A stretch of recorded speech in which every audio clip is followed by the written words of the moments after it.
Takže vianočný pstruh, tak som si ho nazval, pretože dnes máme štedrý deň a troška netypicky sme sa rozhodli pre tento rok pre pstruhla. Máme dvoch, ale stačí jeden, keď to budete robiť.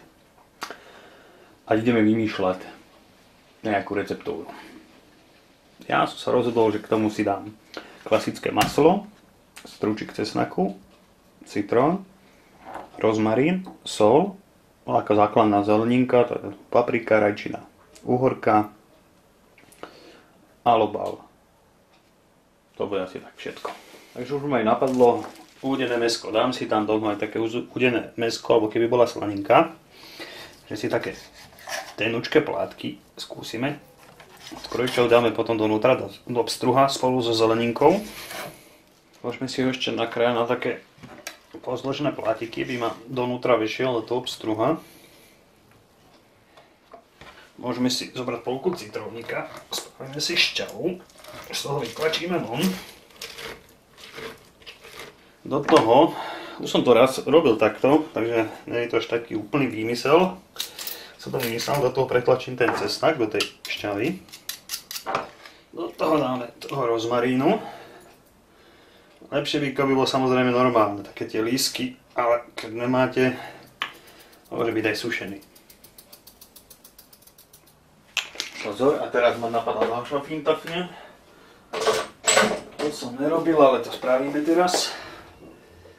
Dáme tam aj troška medu, takže med.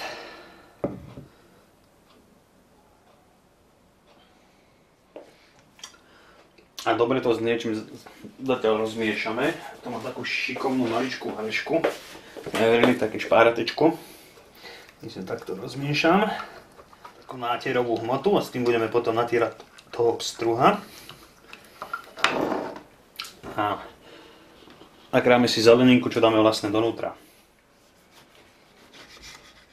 Takto. Takisto si môžeme dať trocha papriky. Som si okrájal aj uhorku, tie si dám tiež na kolieska. Neviem, ja to vyskúšam večer jesť so šalátikom, čo som uspravil zemiakový, alebo možno len s chlebíkom. Tých verzií tam môže byť viacej. Môžeme sa teraz jemne osoliť. Tak a ideme na samotnú rybu. Takže nachystal som si na taký plech alobal.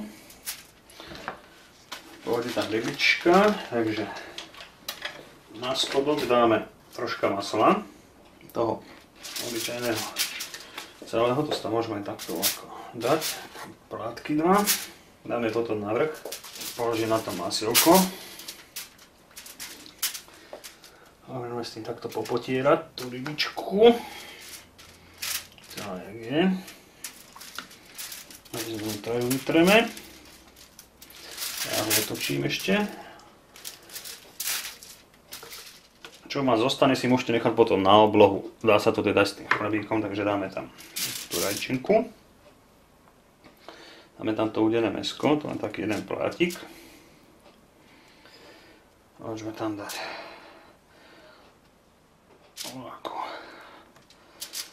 takto. Uhorčičky takto. Prikryjeme. Budeme dať ešte návrh, to je mäska.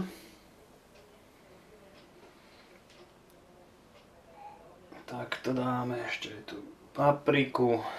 Masla si tam ešte ukrojíme na vrch. Hopla, hopla. Prekryjeme.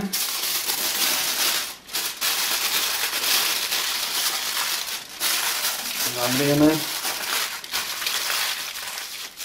A môžeme to ešte raz tak zabaliť do toho, nech to pevne drží dobre.